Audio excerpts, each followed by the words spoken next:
Let me get the recording started. Okay, sorry about that, everybody. I saw people joining on Teams and I had to do some quick messaging to make sure everybody knew we were still using Zoom as our platform. I think the invitation had maybe had a Teams link on it inadvertently. So, anyway, hopefully everybody will be able to get over here and join us in just a moment. But I know it's always a little confusing too with the new links going out at the start of the new year. So anyway, thank you so much for joining us for our first meeting of 2026. We're all excited to have you all here today. And we'll jump right in. We'll start with a couple announcements. We have a resource highlight today, and then we'll jump into our learning session, which will be about teen mental health, and wrap up right at 9:30. So if you haven't had a chance, go ahead and rename yourself. I need to do it here myself today. So up in the upper right-hand corner of your profile, if you hover over your picture, you see three little dots, and it'll give you the option to rename yourself, or change your picture or whatever else you want to do. So if you can add your role and your agency, that would really be helpful for us in taking attendance for this meeting. And if this is also your first time joining us, we'd love to have you drop your email in the chat as well, just so we can get in touch with you after the meeting. All right, for a few announcements, we have sent out an email about our 2025 post survey, 2026 pre-survey. We have had a pretty good response to that so far, but if you haven't had a chance yet to do that, here's the QR code. You can link to it quick. It shouldn't take you more than 5 minutes to complete. This is Hold on. going to both assess knowledge from 2025, so topics we covered in 2025, and do an assessment of topics we're planned to cover in 2026, so that you may notice the format's a little different because it's both 2025 post and 2025 pre. So again, this kind of evaluation helps justify the funding for what we do here at UCCCN. So if you haven't done it yet, have a couple of minutes. We'd love to have your input. The survey will remain open until Friday, and I'll close it on Friday. All right. One other announcement. Next month, we're going to talk about, we're going to have Aaron Hunt from Utah State University come and give a training on motivational interviewing.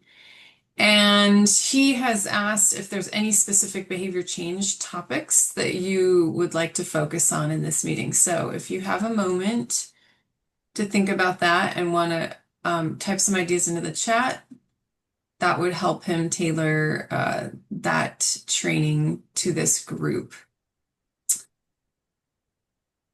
So if I'll just leave that question, I'll put it in the chat as well so that we can respond to it during the meeting.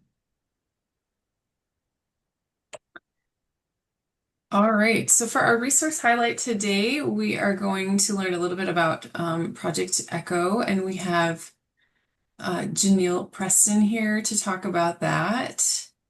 Let me just flip over. So Janelle is the program coordinator at the Institute for Disability Research, Policy, and Practice at Utah State University.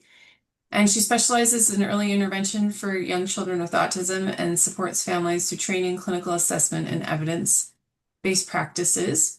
She also coordinates Project Echo, leading the interactive professional development networks and connects providers statewide. So for the past 8 years, she served as Utah's ACT Early Ambassador, promoting developmental screening, sharing, and the latest ASD resources with families and professionals. So we're really excited to have Janelle here today, and I'm going to go ahead. I've made you co-host, Janelle, if you want to go ahead and share your screen, or I can also share your slides and you can have me advance them, whichever works best for you. Whatever is easiest for you. I'm good either way. Why don't you go ahead and share your screen? Okay. All right. Did my right screen share? Yeah. Okay. You never know, right? So, thanks for having me. I'm thrilled to be talking a little bit today about what Project Echo is. And you guys might already be familiar with that. But really, our mission here at the Institute for Disability Research Policy and Practice is to share resources and information and best practices for healthcare and education to serve people throughout our state. And that's really the whole goal of ECHO too, is to move knowledge, not people, to learn more and get information out there. So Echo uses technology, case-based learning, and sharing information with everybody, as well as then being able to use some data to monitor those outcomes. So we always find it very interesting and thrilling when a variety of disciplines join the Echo sessions because we get to learn. So from your guys' perspective, you might learn about something that in education or like early childhood. And when we're all working together, we're serving the families and the populations that we serve in a better way.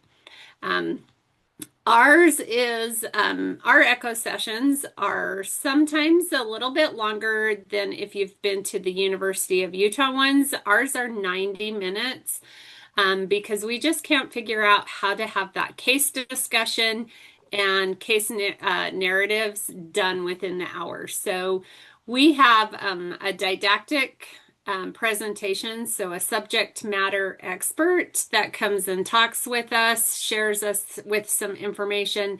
And then my favorite part is always talking about the cases because I don't know if you guys are like me. Sometimes when I'm out doing my regular job of early intervention, I always wonder if I'm the only one out here doing it or if anybody else has experienced a family like I'm working with. And so I love being able to brainstorm with everybody that I come in contact with to learn about those resources. I saw Natalie's face on here for a minute, Natalie Allen, and I know that I have been able to reach out to her to be able to get connections about certain families that I'm working with. And because she has a different perspective than me, she has other resources. So that's really what I love about the case discussions because we all get to share our knowledge and information. And then we close the session. We do offer a credit of attendance. So we ask that you complete a survey so that we can take that information back to our funding agency to share what we are doing. Again, this is just about those case presentations. I love them. So I always highlight them. I really like them, even sometimes more than the didactic or subject matter portion of it. I love the subject matter portion of it too, but I really like being able to problem solve in a community. And the more interdisciplinary members we have on the call, the more we get different perspectives of, oh, I didn't really think about it from that way. Or I was on a call just yesterday where we were talking about um, accessible education material and assistive technology. And we were thinking about it in this term, like how do we get this child to communicate at snack time? But then somebody was talking about, well, not just at snack time, at grandma's house, at this house. How do we help with that mobility, not just here, but across the board? And it was something that a lot of us hadn't thought about. So it was just that great perspective from other people with it. So here at the Institute, we have a couple of different echo networks that We have one on early echo. So that is all about early intervention, early childhood skills. This year, our focus is really on what is typical development. So we're having a series. Our next one in February is around what is typical communication. And then we have a mental health echo, which is really about how does mental health impact the whole family unit. So some great topics there. Same with our substance use across the family unit. So we know that when we address what is impacting the family, we get better results with that.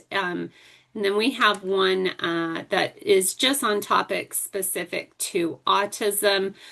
So next week is our echo session on autism, and we are tackling and diving into early identification in girls. So that's going to be our next 2 months focus.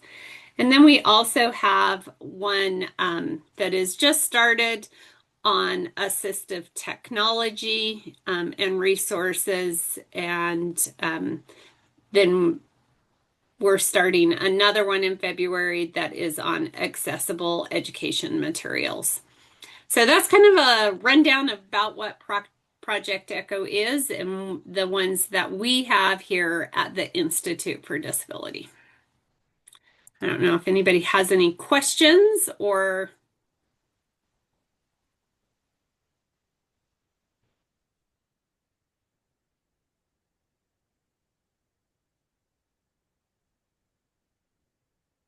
I want to give a shout out. I've been participating with this Echo series for many years, and it's so great. And so, really, if you guys have the opportunity to, you know, scan that QR code and see what you'll find interesting, I think you'll really find it beneficial.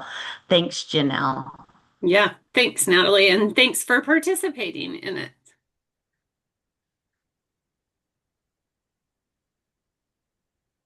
Okay, well, I thank you guys for your time and enjoy the rest of your meeting.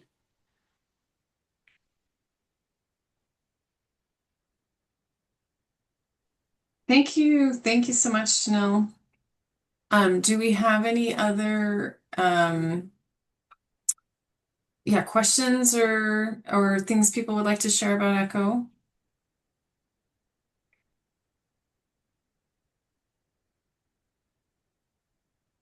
This is this is Dora from Shriners. Yeah, go ahead, Dora. Hear me? I just wanted to let everybody know, just in case you're trying to refer any patients for the wheelchair department, that they are revamping that department. So if you refer, right now they have a wait list for any new patient, so that at this time they don't have access for new patients at this moment. But they are putting them on a wait list so that when they reopen that department, that they're ready to go. Any patient that is being seen in that department right now, they are doing follow-ups, they are adjusting the chairs. Just wanted to give everybody a heads up, but they are working on revamping that department. Does anybody have any questions, or if you have any issues, please contact me directly. I'm happy to help.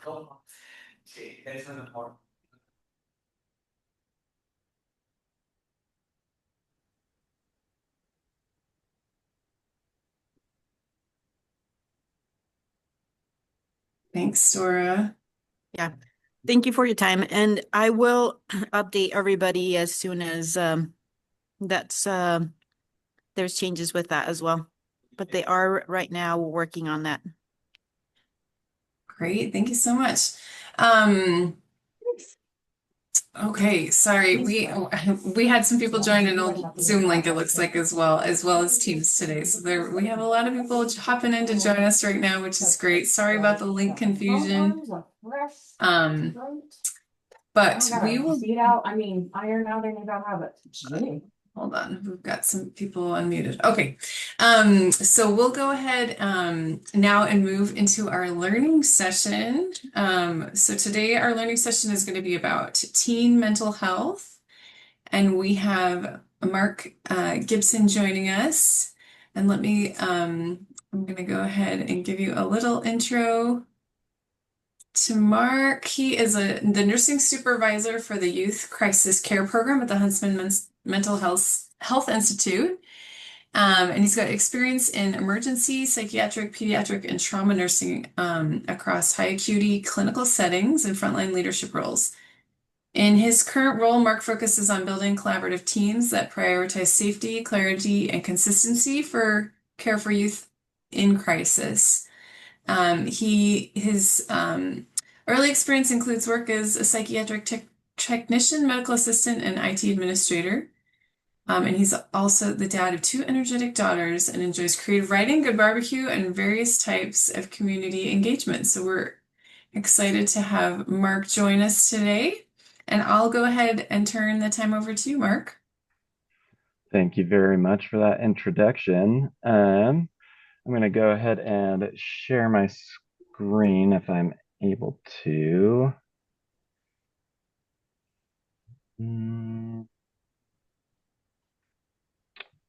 Let's see here.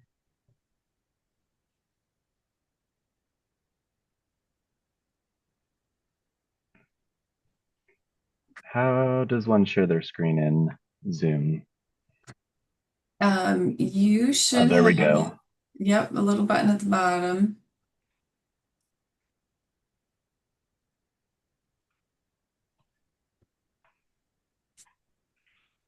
Okay. Are you all able to see this? Yes, looks good.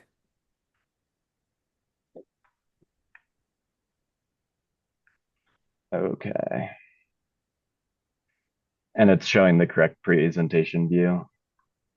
It's showing, like we can see your notes and things in the next slide as well.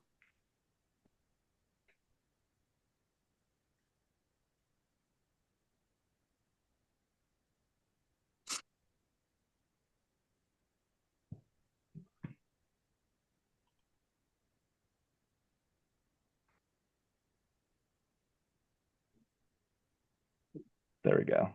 That looks better. Looks great. Okay. So thank you for that introduction. I'm going to be talking about our youth mental health in Utah specifically today. So here's kind of a snapshot of youth in Utah with some recent data from 2003. So about 3 in 5 are worried about what people would think or say if they got treatment for their mental health. 1 in 2 fear being committed to a hospital or forced into treatment against their will. 85% do not receive care because they feel they should be able to handle their mental health on their own. And I think like that one says a lot about kind of where we're at of this is not necessarily something that is a team effort. People feel like it's you're responsible for your own mental well-being. 1 in 9 have serious thoughts of suicide each year. 1 in 12, 6 to 12th graders in Salt Lake County attempt suicide each year. 1 in 3 teens with any mental health condition receive any mental health treatment.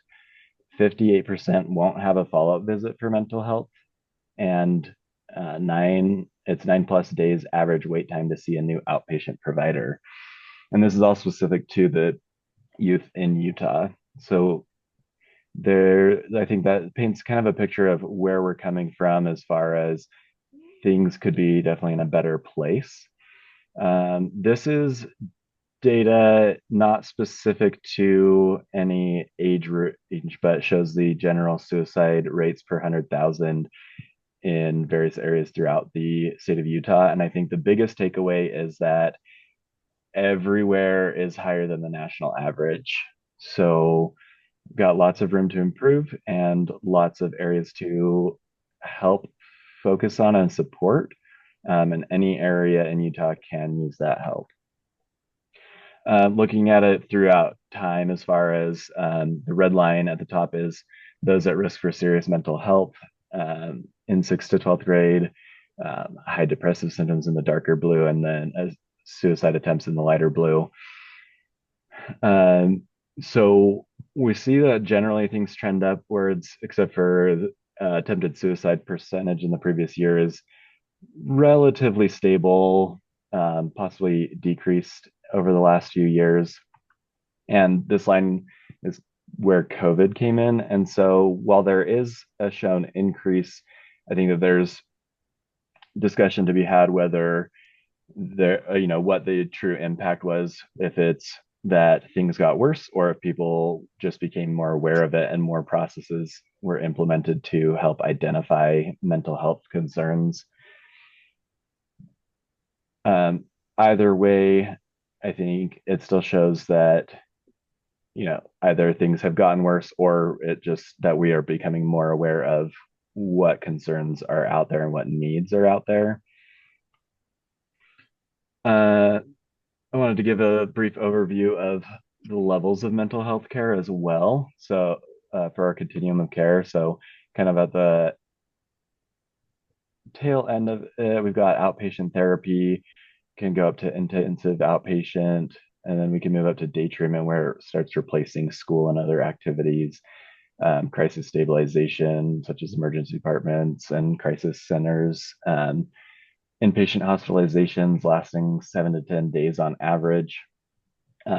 And with that, that can look very different, just like any of these, depending on the specific youth's needs. And they can help connect to all the levels of care, do medication, stabilization, etc. And then also, if there's more consistent needs, residential programs and alternative schools such as therapeutic boarding schools become important for options for certain patients. And I think it's important to note that it's not a step by step that you have to go through each thing. It depends on what the needs are. Patients often move all around the spectrum, and it kind of just depends on what their current needs are and what kind of care may be beneficial for them at that time. So I'm going to focus on kind of crisis care today for youth. Here are some of the crisis services that exist in Utah already. So we've got 988 as a big one because it's statewide, nationwide. When you reach out, they can connect you with resources to any specific local area. And you can call anytime for really any reason. There's Safe UT app that is geared towards students and people interacting with students, such as parents and teachers and such, where that can be a good option for youth to reach out and receive support, and more of like a texting kind of friendly chat. They can get connected to the appropriate levels of care through that as well. For some counties in Utah, we've got mobile crisis teams that can be a great resource because they can come out and support with people trained in crisis services. So it's not just, like police or EMS reaching out, it's people specific to mental health that can come out. At Huntsman Mental Health Institute, we've got the new Youth Crisis Care Program, which is a walk-in emergency room style of care specific to mental health. And Primary Children's also has opened one, the Behavioral Health Crisis Center in Taylorsville. And of course, there's always emergency departments that are a good option when safety is needed, especially because not all these other services exist as widespread as maybe an emergency department. And these on the left are kind of better for higher acuity mental health concerns, with such as, if you're pose a danger to yourself or others, these can be a good place to reach out to. On the right side, we've got a list of services throughout the state of different crisis centers that youth can walk into to take a break from whatever stressors. And each program can vary slightly as far as what they like what they can support versus what maybe an exclusionary criteria such as active suicidal ideations or actions and such. So it's important to know before you go specifically what they may, if you're going to be interacting with them frequently, as far as what they may be able to provide specifically. However, with any of these resources, it's much more important to just reach out for help because they're all working towards the same goal of connecting you to the appropriate resources. So you don't have to worry, is this the appropriate time to call the warm line versus 988? The warm line is open statewide, usually during more so the daytime hours, and then and you can call just to chat if there's not, you know, it's geared towards not active danger to yourself type situations. But you can also reach out to 988 for a similar thing. These services will give a warm handoff to the appropriate level of care if things escalate outside of what they can reasonably support. Um, and then also with any of these crisis services, they should never require any sort of referral or prior authorization from insurance, anything like that. It should be something that can be accessed immediately when the need is there. So some ideas of when to refer to crisis services is when a person can't be safe at home right now, or they don't have somewhere safe to go, if they're needing about 24 hours of support, but not necessarily hospitalization. Crisis centers are there to provide supervision and support 24/7. And another important aspect of referring to crisis services is ideally we should seek out the crisis services before it becomes a quote unquote crisis. I think that a lot of the times people downplay their a lot of times people downplay their needs and say that, oh, it's not bad enough yet. We don't need it to become a crisis before you reach out for help. So you can kind of think of referral to crisis services as prevention. It's not a failure of treatment or, a just in case. It can be there to prevent the crisis as much as it can be to help support during the crisis. Um, and then also, if you don't know where to start, just reach out. I think that that's applicable no matter what role, whether it's for families, care coordinators, or any level of professional. You can reach out to the crisis services for your clients and patients and help them to get started. And then as far as like emergency services go, I don't think it's as important to break down defining what's crisis, what's emergency, what all that kind of thing means. But for emergency services, that might be like sending to an ER, calling 911. You can still call 988 and they can help get you to the appropriate level of care. You can still go to these different services and they can help you make sure that you're being taken care of appropriately. So an emergency, obviously, if you need immediate help, if there's life-threatening situations, it's probably better to err on the side of higher level of care. Also, if you don't live close enough to a receiving center or other crisis services, it's always appropriate to go to a higher level of care. And again, when to refer to it is ideally before it becomes an emergency. Previously, as an ER nurse, I had a lot of patients that would come in well after their emergency had started. They have had chest pain for a couple days or something, and it turns out they're having a heart attack. Oh, So, so it's they didn't think it was bad enough, or they thought they could wait, kind of a thing. And, maybe they still, the damage was done and it wasn't going to get worse. And I think that that kind of shows, like, just with mental health, you don't have to wait until it becomes like till you're convinced that it's an emergency. If you're thinking about reaching out to crisis services, if you're thinking about reaching out to emergency services, you're probably thinking that for a reason, and it's probably a valid reason to reach out. It's not a, is this appropriate? It's a, hey, I thought about this, so it's probably appropriate. And again, referral can be a prevention strategy for um, even emergencies. Emergency services are going to be better for active danger to self and others, because a lot of crisis walk-in centers are not equipped and aimed at active harm type situations.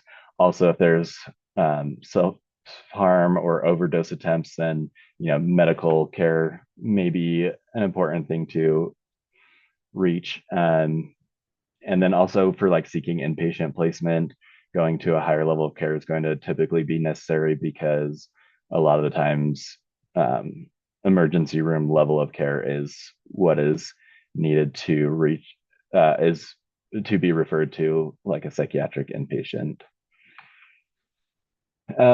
Some barriers to crisis services. A big one is stigma, because as we saw before, there's so many different indicators where people struggle to reach out because they feel like they should do it. They struggle to reach out because they feel like they will get more than they're like, they'll get kind of told what help they need instead of being able to choose for themselves. So while youth crisis services are voluntary because the parents give the permission for the treatment, um, sometimes they just, patients just require a higher level of care than preferred by the patients and families when reaching out. And so that can be a barrier because people have that concern, and it's legitimate. Sometimes that is the case. You reach out and the recommendation is to a higher level of care than people were hoping for. And I think going back to the heart attack analogy is, if you're coming in for chest pain and you're like, oh well, maybe it's just acid reflux or something, and you're kind of hopeful that it's just going to be like a quick fix and you'll be back home. Sometimes you need to do a procedure to help fix the problem, or you need to have some monitoring to determine, and that can lead to hospitalization. So, yes, I think when you keep it in that kind of a context, it helps reframe it. So it's not so much that you're going to, if you reach out, you'll get trapped. Um, it's that sometimes when you reach out, it's just identified to be more significant than you maybe initially anticipated.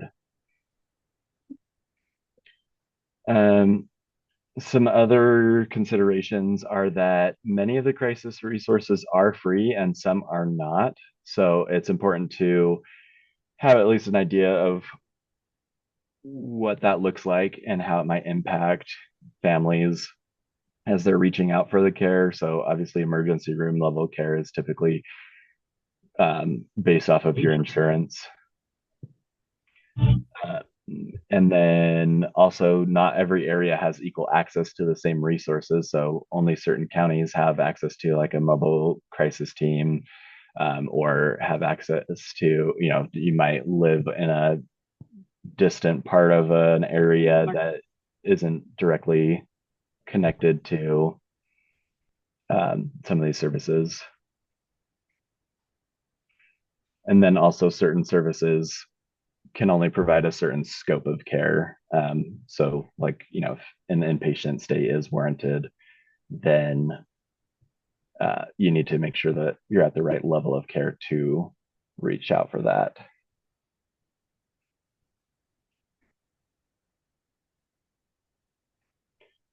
So I wanted to talk about our program and kind of give you an inside look of what that looks like.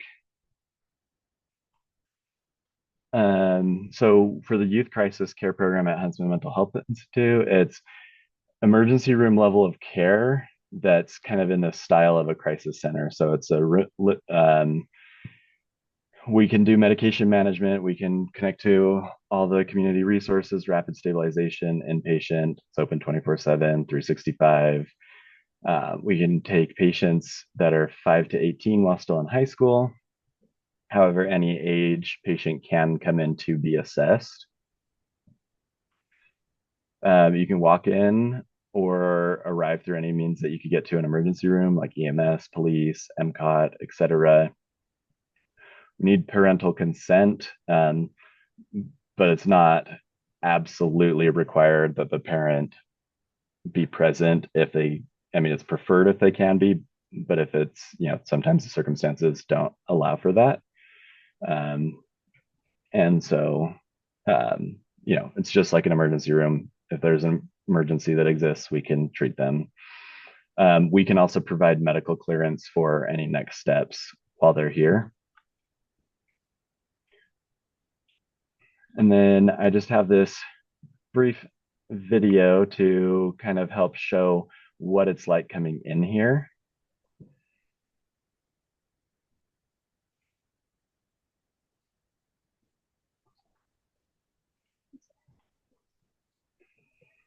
Mark, we're not hearing any sound.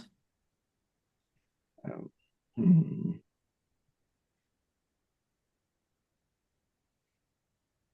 So I think on your audio, you on microphone modes, you want to select original sound for musicians, and then it should come through.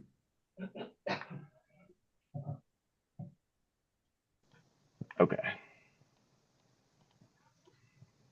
Can you hear it now?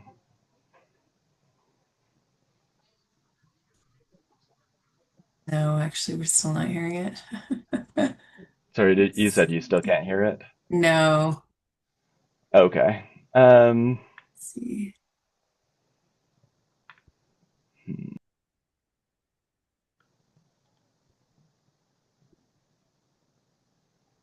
Well, I'll just talk over it. And so basically, when you come in, you'll get checked in, and then we'll get you to an assessment room. In the assessment room, you will do things like check your vitals. You get a medical evaluation by a like a nurse practitioner or physician assistant, and then you meet with social work team who will help kind of determine what your needs are, what your goals are, and work with you to try to connect you to the next level of care.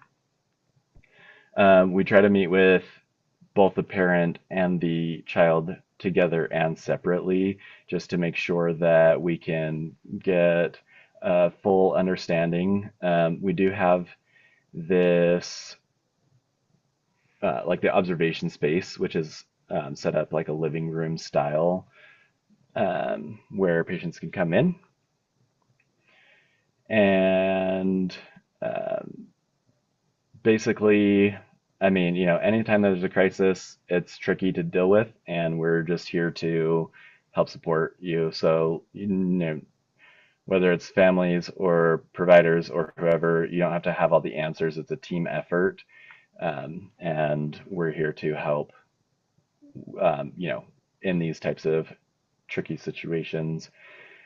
Um, so a little bit more on our space. We've got recliners that serve as their beds where patients can hang out and do independent activities, rest, sleep, um, and not feel like isolated like in an emergency room. We also have group activities and we encourage interaction between patients and staff, because I think especially with youth, that leads to a lot more difficulties when they feel isolated, such as like in an emergency room. So this is really designed to be the best of both worlds, providing a high level of care, um, as well as kind of, not making it isolating. Um, we have them change into scrubs. We provide meals. We provide their regular medications, or adjust medications if that's part of the plan. We have a shower. We have personal items available. And while they're here, patients don't have access to their own personal belongings, which a lot of the youth have said that they actually kind of feel less stress not having like their phone on them. So we send all that with their parents while they stay here. The parents do not come back and stay with them, which I think is also very important with youth because a lot of the times the challenges happen in the context of their home, and so getting that break from those stressors such as home or school um, makes a big difference. And a lot of times, just staying for a brief period can, you know, let them reset and kind of stabilize the crisis. We've got licensed social workers, peer support, nurses, psych techs, and medical providers 24/7 while they're here for monitoring and all the support and connection to resources. Even though this is emergency room level of care, it's still designed to support any level of crisis, which the crisis is whatever the patient or family considers to be a crisis. So that can be anxiety, depression, suicidal ideation, self-harm, thoughts of harming others, insomnia, substance use. It can help support with all of the above. As far as exclusionary criteria, really there aren't many. It's anyone that comes in will be assessed and routed to appropriate care. So it's not so much that if you have self-harm or overdose that requires medical attention or any like other significant medical needs. It's more so that we're just routing you to the correct level of care of, traditional emergency department where those can be taken care of first. And then, if the mental health concern is still there, then you can come back once you've been more, medically cleared. As far as the referral process goes, it's never required to make a referral. However, we do have a way that you can reach out to let us know more about the patients, especially if you're working with them and know more about them and their current situation. More information is always helpful. So just have a form that you can fill out. But again, it's never required. Filling it out just says to us, hey, anticipate that this patient may be on their way. And then a lot of questions we get about insurance and billing and such is for this type of program, we bill it just like an ER. So, copays may apply at the current moment because although we're working on it, there's a few barriers before we could get something like county funding to pay for the difference. However, we do accept commercial insurance, Medicaid, self-pay, whatever. Since it is like an ER, it's you're not required to be able to prove that you can pay before you are seen and assessed per EMTALA. And because it's considered an emergency type setting, it doesn't matter what your insurance typically would say for in-network versus not. It's it gets billed as in-network just like any emergency room. Some other therapeutic interventions on the ground level that can be applied when working with mental health is helping provide the context and keeping the context in mind that suicide is preventable. People who consider suicide don't generally actually want to die. They just want to stop feeling so hopeless and overwhelmed. And so having open conversations about it can help strengthen someone's desire to live, and it can help kind of normalize it. Suicide is complex, so it's not just one thing that causes it. It's usually a combination of environmental, physical, emotional, and daily life stressors. And so a lot of the times, especially with youth, there's kind of a almost clear-cut trigger before any sort of like suicidal ideations occur or suicidal actions occur. Um, and it's easy to just write it off as, oh, you got a bad grade in school, or you had an argument, or someone said something mean one time. It's a culmination of a lot of different processes, so it can be easy to get stuck on like what was the most recent thing and not kind of see the whole picture that's been going on for days, weeks, months, years. um,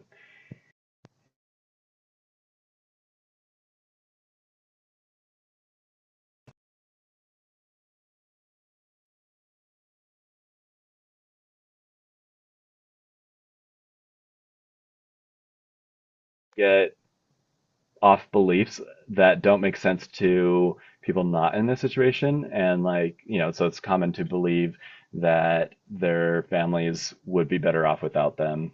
And that's like a legitimate belief. And so it's, you know, arguing with that doesn't necessarily fix it. It's just trying to do your best to understand, even when it doesn't make logical sense, what kinds of thoughts are going through. And then also, kind of with that whole normalizing it, just reminding people and talking about it that they're not alone is helpful, because many people experience these types of thoughts at some point in their lives.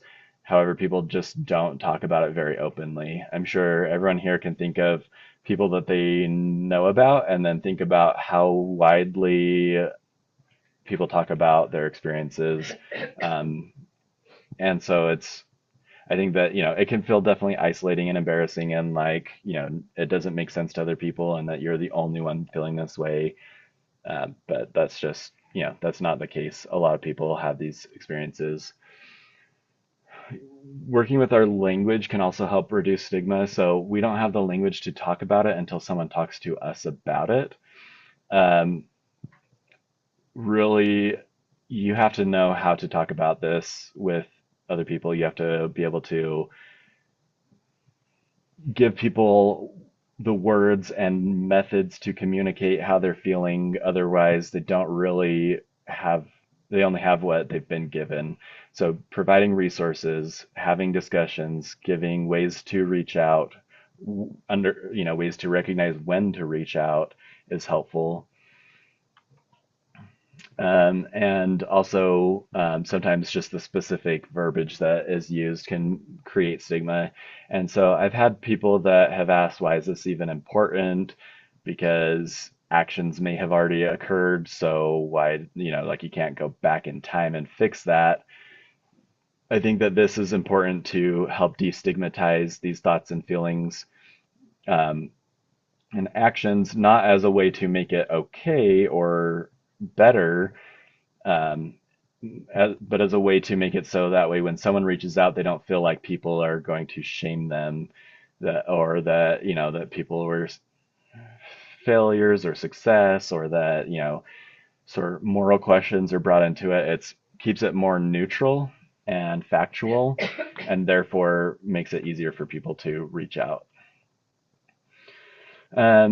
Keeping environments safe. So,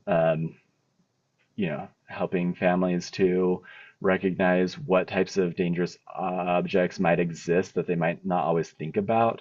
Because, sometimes people think about firearms, sometimes people think about certain medications, or, things that maybe their, children have used that have been dangerous, but kind of preemptively going through and checking on that. Even stuff for over-the-counter medications, especially Tylenol is a huge one. And decreasing convenient ways um, to engage with this can help make it a little bit, can help it make it safer by not having those high level or highly lethal or very accessible means of harm. And then we talk a lot about supporting other people. However, I think it's important to remember that we can support ourselves as providers.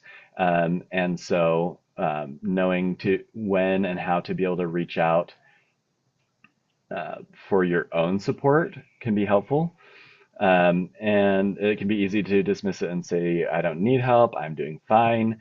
This stuff can be very heavy when you're dealing with, intense crisis situations, or whatever type of care that you're providing can always lead to, burnout and fatigue and traumatic experiences. So, these resources are available to you as well. 988. You can also call the Warm Line. There's a specific SafeUT app that's specific for providers. It's called the SafeUT Frontline app. And so it's a way for people in healthcare, law enforcement, EMS, etc., who can connect, and reach out for support. Again, just like we want patients and clients to reach out before it becomes a, like a crisis or emergency to hopefully prevent that. We can do the same thing if we're feeling just overwhelmed, like emotional crisis, grief, loss, drug and alcohol problems, mental health issues, self-harm, or suicidal ideations. It's okay to just reach out. Okay.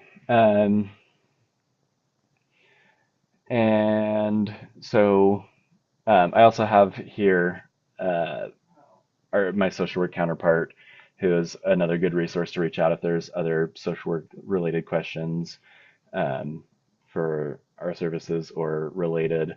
Um, so thank you all. I appreciate that this time that you've given me to present on some of the youth crisis care, what that looks like in Utah, what youth mental health looks like, and hope that there's some things that you can take away from this that will improve your care going forward. Um, I do believe we have some time where we could do questions if anyone has any that they would like to present. Yes, thank you so much, Mark. I had one question about, so we have care coordinators here from all over the state attending the call. I love the services that are offered at the Huntsman Institute. What do you suggest for those that maybe have um, like transportation issues or are a little bit too far outside of actually getting to the center itself? Yeah, yeah, that's a good question. So let me preface that by saying that we have had people transport from, like Cache Valley, from Provo, from pretty far away. Obviously, there's places even further than that, and there's other reasons like, that it might be difficult to get here, such as transportation. Um, go using the resources that are available is the best option. So if an emergency room is what is available, that is a great option. Being safe is better than not having, than just saying, oh, well, I don't have the appropriate level of resource. Um, Reaching out to 988 is always a good option. They should have, or even Safe UT should have um, access to more local resources. So it's a matter of what is the what is available and using that. Don't it's I wouldn't recommend underestimating the needs. So if it is a crisis and it's primarily emotion driven, still emergency room is going to be a good spot. And if it turns out that you need connection to this care, they should be able to help arrange things to get people transported to an inpatient level of care or whatever may be appropriate. Great, thank you. Mm-hmm. What other questions do you all have for Mark?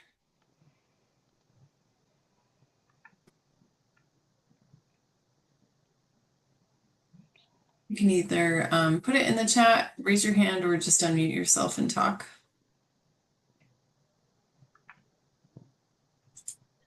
Mark, this is Heather Carlson. I'm a nurse care coordinator, and I just want to thank you so much for presenting this information because as care coordinators, we are seeing this routinely now where it used to just be, like for us older people that, it used to be maybe once a year. Now it's weekly. So thank you for stressing the importance of this mental health and all of these resources. And I do believe MCOT does have availability, that mobile response team, which if you called 988, they would give it to you. But those mobile response teams are, I think, available in almost every county in Utah. So that's another way to receive help. So we've Yeah. called 988 personally and professionally, and it has been a valuable resource. Really wonderful people that answer that phone. So don't be afraid to call. Yep. Thank you. Thank you.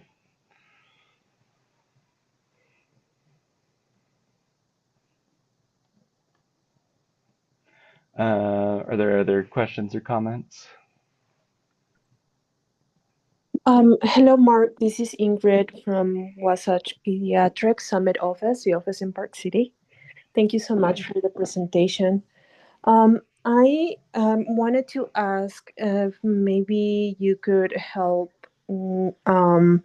with talking to patients. I think the main concern for a lot of them is the cost, Mm-hmm. especially when the patient is uninsured. um, and the parents are concerned about the patient. They bring them to our office, and our provider said, "Well, I think this patient needs a higher level of care." And then we Mm-hmm. present that to the patient, and the parents are like, "How are we going to afford these? An emergency room bill can be very expensive." And so then when the patient leaves the office, we don't know if they are going to get the care that they need and that we would like them to get. Is there a way to maybe talk to the parents or the patients um, to help them ease their concern about costs and to get the appropriate level of care that they need? Yeah. I think some helpful things to keep in mind when talking to patients and families about costs, because they can be high, is kind of helping to determine what the circumstances look like, because, you know, sometimes it's in such a case that while there might not be current harm, it can lead to harm that can be irreversible or much more extensive. And so it's kind of like, what can we do that can prevent things, and what are maybe less restrictive options that might be reasonable to pursue. And so, sometimes even just reaching out to um, services like 988 or SafeUT can provide options that are free and may be appropriate for the current situation, such as, like walking crisis centers, the different youth receiving centers around um, can often hold like youth patients overnight, and there's not typically a charge. That being said, if there's active harm attempts to themselves or others, then that might not be the appropriate environment, and they may require a higher level of care.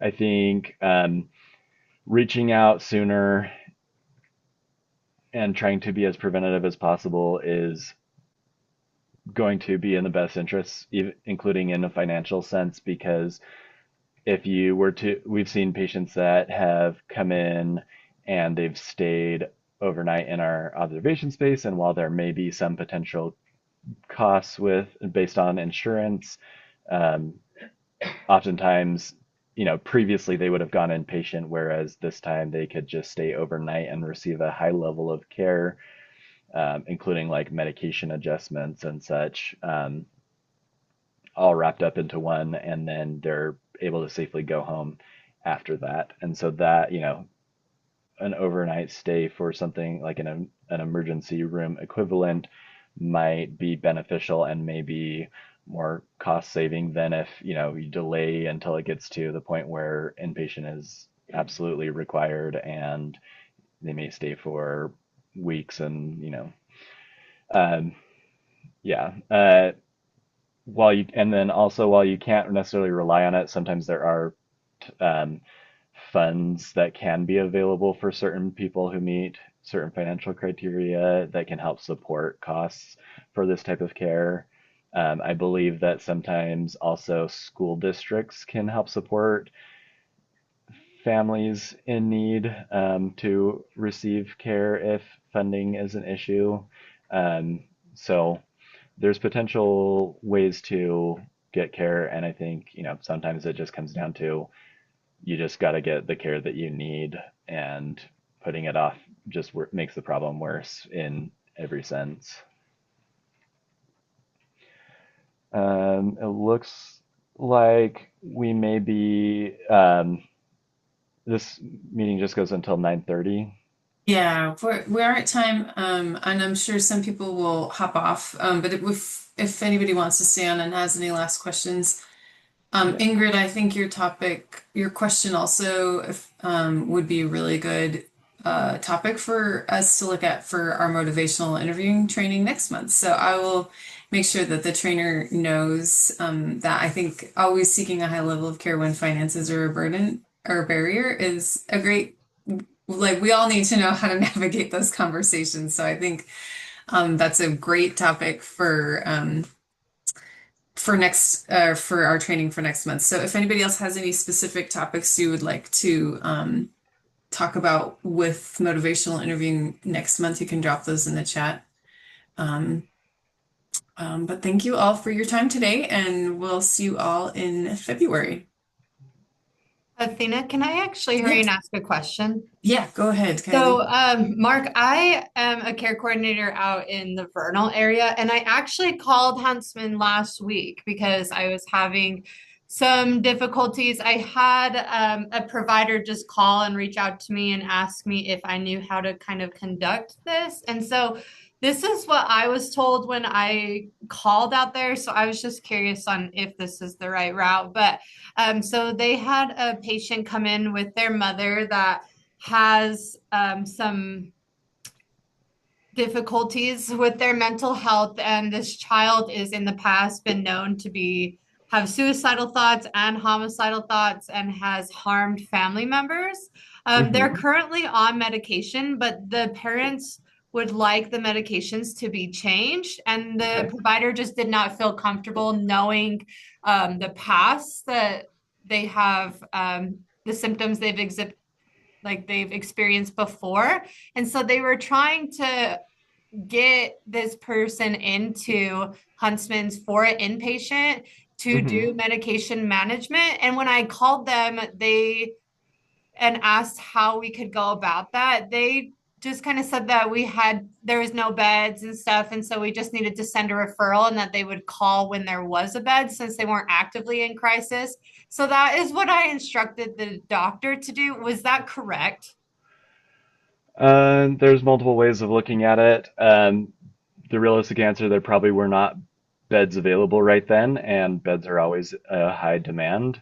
I think that's where services like the Youth Crisis Care Center, or even emergency departments, can be beneficial, because it can be like a safe place to go, um, if safe, for safety reasons while waiting for a bed placement.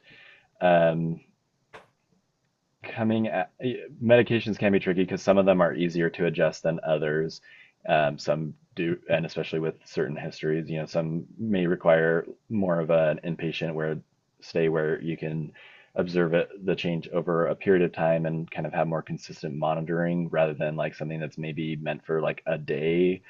But if you come out to a place like the Youth Crisis Care program, then our goal is to get you connected to care, and we have a place where patients can stay in the meantime. And sometimes we've had patients stay for even a couple days waiting bed placement. So it's really just a matter of how urgent is it. If it's something that like we need to get addressed right now because there's active harm going on, or frequent enough harm, then reaching out to those services in person Okay. is always an option. Okay. Okay. That's kind of what we had talked about too. And that's when they were like, they're not actively in crisis. So like maybe start with this. And then if they get worse, direct the family out there. So that's what we did. But so when we refer the children, do the people that are actively in crisis though, they get priority of the beds? So then it makes me worried that maybe they won't get a bed for a long time, or is that an issue that you guys experience? It's a tricky situation to navigate for sure. Patients with highest need typically will take precedence, and so um, you know, again, coming out here doesn't automatically guarantee you a bed in X number of days. Sometimes it gets to a point where things have been okay and we can create safety plans. And I know from my experience, one of the barriers that families have had from trying to reach out is being put on the dreaded wait list, because that can look like anything and callback times can look like anything. And, it's hard to predict where crisis may be at that point. So Sure. I would say if you feel like you're needing care sooner, coming out in person is always, the most direct option. Um, Okay. and that can be tricky depending on how far you're coming from. It's not like you're just, driving around the corner from Vernal, and then you can just go back home if, something, if the plans line up in a certain way. Yeah, that makes sense. Okay. Thank you. Hmm. Thanks for helping me. Thanks for staying on a little bit longer, Mark, to answer some questions. Does anybody else have any last ones?